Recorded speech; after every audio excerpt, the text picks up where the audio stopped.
কয় আমি যেটা রিপোর্টে পাইছি সেটাই বলবো, আপনি তাতে আমাকে কিছু বইলেন না, আপনি মন খারাপ করেন না, কারণ আমি যেটা রিপোর্টে পাইছি সেটাই আমি বলছি। আপনি আপনার গর্ভে 4 মাসের বাচ্চা।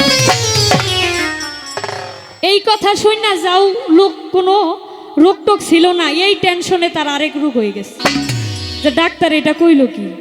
বাড়িতে যায়, স্বামীর এই চেহারার অবস্থা দেখা বউ বলে তোমার কি অনেক বড় ধরনের রোগ হয়েছে কিনা, যাই হয়েছে তুমি আমার সাথে শেয়ার করো, তুমি বলো। কয় কিছু কর নাই, আমার যা খাওয়ানির খাওয়াই এলা। এখন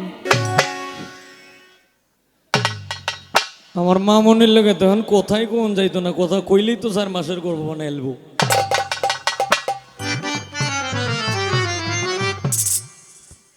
তো আসলেই এখন তুমি তো আমার বাতিজি বেটি, এখন তোমার সাথে আমি কি কইবা, আমার কি বলার মতো কোনো ভাষা আমার নাই। কারণ এ কইল দেখো মামনি, এটা হইল তোর বাড়ির বিষয়ে। হ্যাঁ তুমি কিচ্ছা বলতে পারবা, কিচ্ছা বলার কিন্তু একটা প্রাসঙ্গিক লাগে,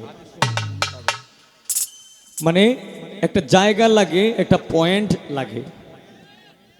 প্রাসঙ্গিক ছাড়া কিন্তু কিচ্ছা বলা যায় না। এখানে আমি ইচ্ছা করলেই কিন্তু আমি যা ইচ্ছা তা বলতে পারবো না। তবে যাই হোক, কয় রসটা কি, হাইরে হাইরে রস।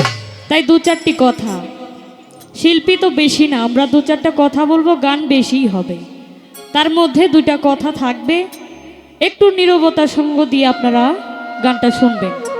কি কথা রেখেছে আপনাদের মনে আছে? কি গান করেছিলাম আমি? খাজা বাবার একটি গান রেখেছিলাম, তুমি খাজা পাড়ের নাইয়া আমারে পার করিও, এই যে আমার ভাঙা তরি কিনারায় লাগাইও। একটি অন্তরায় কি বলেছে? ওগো আমার দয়াল খাজা আমারে দিও না সাজা, মরা রুহু করো তাজা অন্তর করো নুরানি। এই যে মরা রুহু, রুহু কি কখনো মরে কিনা, এটা আমার কাছে কি একটা প্রশ্ন। ছোট্ট করে একটি কথা বলি,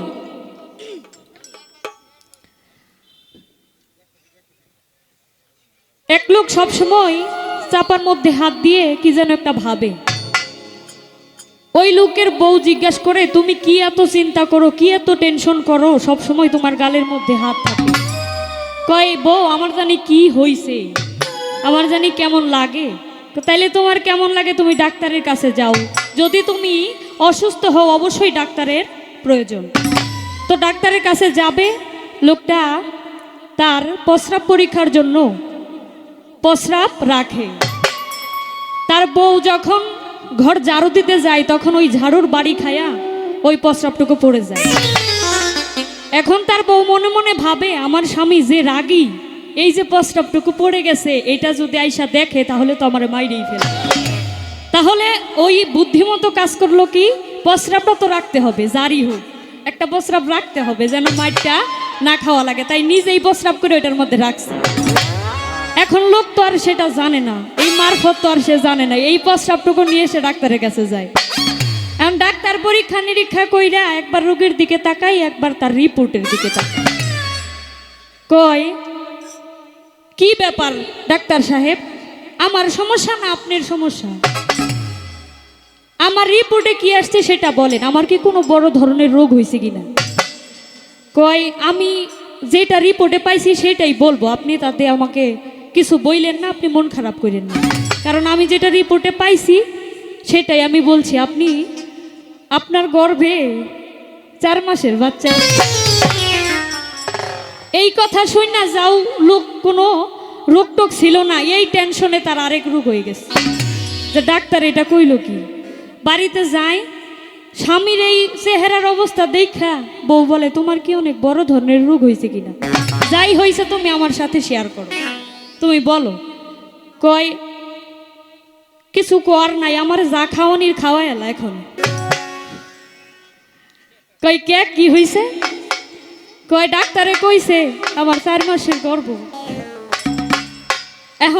মহিলাটার মনে পড়ে গেছে আসলেই তো ডাক্তার তো আর মিথ্যা বলে নাই, কথাটা তো সত্যি, কারণ ওই প্রস্তাবটা তো ওই মহিলার ছিল। তখন বলে ওই মহিলা, স্বামী আমি আপনার রোগ এই মুহূর্তে ভালো করে দিতে পারি, যদি একটা শর্ত আছে, ওই শর্তটা যদি মানেন। কই তুই যদি আমার রোগ ভালো করে দিতে পারস, তুই যে শর্ত দিবি আমি সেই শর্তেই রাজি। কই ঠিক আছে। ডাক্তার যে রিপোর্টটা দিছে এটা কিন্তু মিথ্যা না, 4 মাসের গর্ভবতী, এটা একদম ঠিক আছে, কিন্তু স্বামী আপনার ভয়ে ওই প্রস্রাবটা আমি করে রাখছিলাম। পরে ওই স্বামী চিন্তা করে, ঠিকই তো 4 মাসের গর্ভবতী কিন্তু তার বউ। আসলে দেখেন একটা মহিলা কি না পারে, একটা পুরুষকে চিন্তায় ফেলতে পারে, রোগাক্রান্তও করতে পারে, আবার টেনশন হতেও মুক্ত করতে পারে। তো আমি ভাবছিলাম আজকে পালা টালা নাই, কোনো কথা টথা বলবো না, কিন্তু মহিলা মানুষ তো খুচা দিলে আবার ওটা সহ্য হয় না। খুচা দিছে কি, এই মরা রুহু, রুহু আবার মরে কেমনি, এর কারণ কি বাবারা ছোট করে একটু শেষ করি আমি। রুহুর প্রকার ভেদ আছে, সব রুহু কিন্তু এক না, রুহুর অনেক স্তর রয়েছে। তার মধ্যে একটা রুহু মুর্দা, অর্থাৎ সব মানুষ যে জ্ঞানী মানুষ আমরা সবাই, কিন্তু মানুষের মতো মানুষ কয়জন হওয়া যায়। মুর্দা রুহু যে রুহুটা, ওই রুহুটা অজ্ঞাত মানুষের রুহু থাকে। আমরা পীর মুর্শিদের কাছে যাই কেন, একজন সাধারণ মানুষ পীর মুর্শিদের কাছে যায় তার রুহুটাকে চৈতন্য করার জন্য, তার জ্ঞান অর্জন করার জন্য। তাহলে ওই মুর্দা রুহু, ওই রুহুটা মরাই হয়, আর যে রুহুটা তাজা থাকে ওই রুহুটা কার, ওইটা হচ্ছে আমার ওলি আল্লাহর।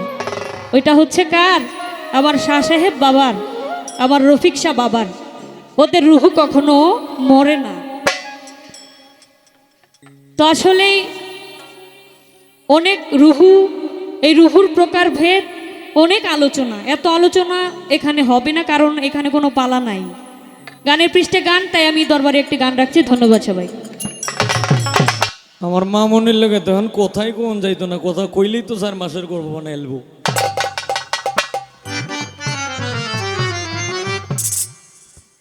তো আসলেই এখন তুমি তো আমার বাতিজি বেটি,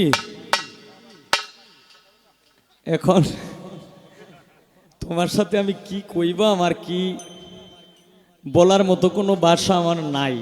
কারণ এ কইল, দেখো মামনি এটা হইলো তোর বাড়ির বিষয়ে। হ্যাঁ তুমি কিচ্ছা বলতে পারবা, কিচ্ছা বলার কিন্তু একটা প্রাসঙ্গিক লাগে, মানে একটা জায়গা লাগে, একটা পয়েন্ট লাগে। প্রাসঙ্গিক ছাড়া কিন্তু কিচ্ছা বলা যায় না। এখানে আমি ইচ্ছা করলেই কিন্তু আমি যা ইচ্ছা তা বলতে পারবো না। তবে যাই হোক,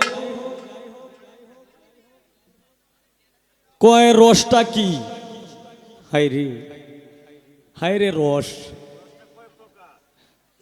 রস এটাকে বলা হয় পঞ্চরস। রস হইল 5 প্রকার। যেমন এখন আপনি যত কিছুই বললেন, যদি আপনি দেখে বলেন যে এই জিনিসটা বালা, কোনো কামাইব? খাওয়ার জিনিস কিন্তু শুধু দেখলেই কিন্তু হবে না, দেখে যদি বলেন যে এই জিনিসটা বালা, তাইলে কিন্তু এটা হবে না। এটার স্বাদটা আপনি কোথায় বুঝবেন? জিহ্বার মধ্যে। যেমন জাল, এটাও কিন্তু একটা জাতি, মানে একটা জাত, একটা রস। টক মানে চুক্কা, কতটুকু একটা বড়ই খাইলা তুমি, এটা কি চুক্কা না তিতা, মানে এই হালকা টক না বেশি টক, এটা তুমি জিহ্বার মধ্যে না লাগাইলে কিন্তু এটা তুমি বুঝতে না।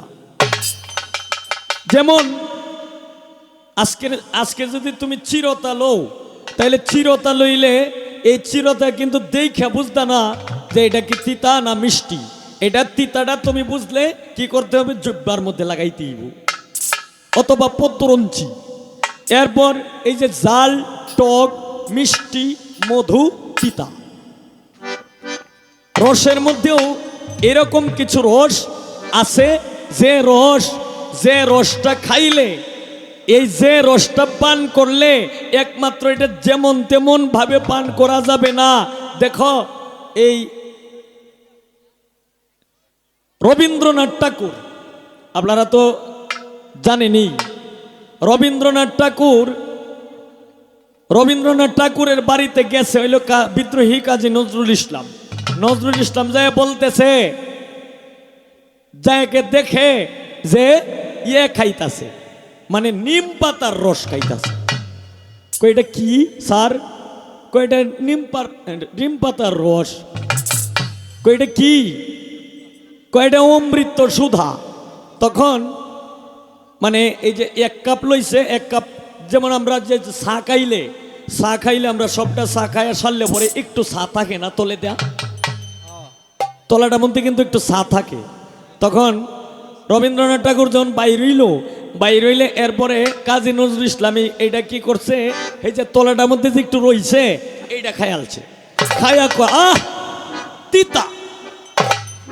স্যার এইটাকে বলি, এইটা কি অমৃত সুধা? কয় নজরুল, এটা তুমি জানো না, এইটাই হচ্ছে অমৃত সুধা, কিন্তু এটাকে শোধন করতে হবে, অভ্যাস তো করতে হবে। তুমি অভ্যাস করো, তাহলে এটাও অমৃত সুধা হয়ে যায়। তাই শেষ করলাম। যাই হোক, এখানে কথা বলার জায়গা না, আর কথা বলার মতো কোনো এবিলিটি অথবা বাজ পয়েন্ট করে দেয় নাই। যদি করে দিত তাহলে হয়তো কিছু কথা কইতাম, যাক দরকার নাই।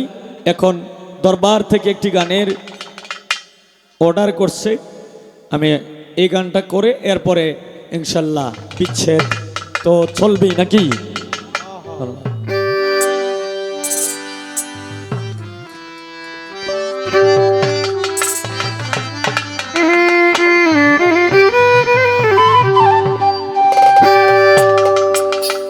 মসজিদে দিচ্ছে আজান, সামনে মুদের দোকান। মসজিদে দিচ্ছে আজান, সামনে মুদের দোকান। মন করে আনচান, কি যে করি, বিবেক পড়ে লাগছে মারামারি। তোমার পায়ে রবি আল্লাহ, কেমন করি, বিবেক পড়ে লাগছে মারামারি। মসজিদে দিচ্ছে আজান, সামনে মুদের দোকান। মসজিদে দিচ্ছে আজান, সামনে মুদের দোকান। মন করে আনচান, কি যে করি, বিবেক করে লাগছে মারামারি। তোমার পায়ে রবি আল্লাহ, কেমন করি, বিবেক করে লাগছে মারামারি।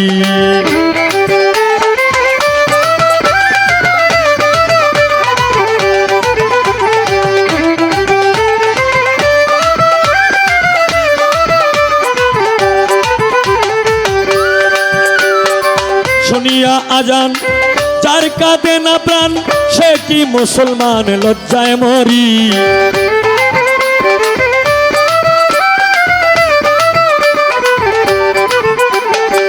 শুনিয়া আজান, যার কাঁদে না প্রাণ, সে কি মুসলমান, লজ্জায় মরি।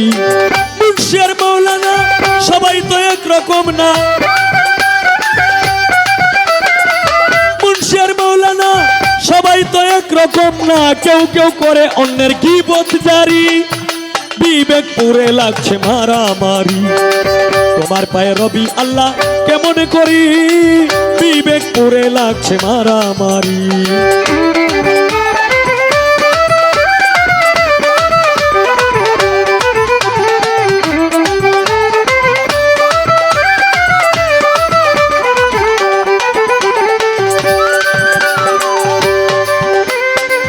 যার যখন মনে চায় চলে যায় পীরের দরগায়, যার তার মধ্যে তারা করে ফকিরি।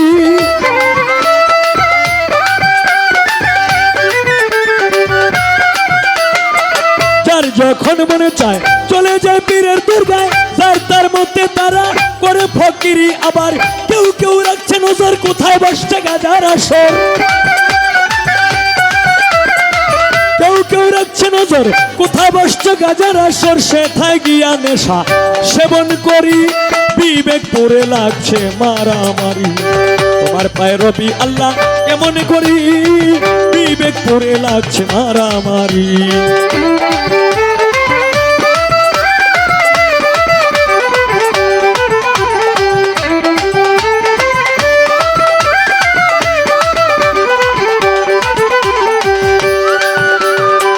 মসজিদ আর মাদ্রাসায় আল্লাহর নামে সাহায্য চায়, আল্লাহ কি অসহায় তিনি ভিখারি।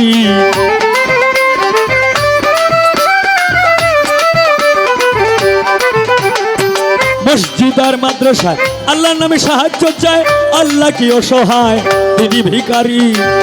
দয়াল নবীজির শিক্ষা কেউ কইরো না ভিক্ষা, দয়াল নবীজির শিক্ষা কেউ কইরো না ভিক্ষা। উপার্জন করো তোমরা পরিশ্রম করি, বিবেক করে লাগছে মারামারি। তোমার পায়ে রবি আল্লাহ কেমন করি বিবেক করে লাগছে মারামারি।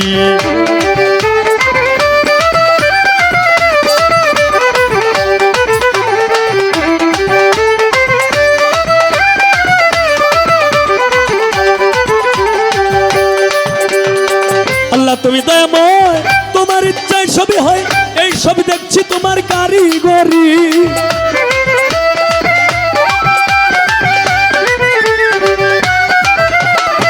আল্লাহ তুমি দয়াময়, তোমার ইচ্ছায় সবই হয়, এই সব দেখছি তোমার কারিগরি।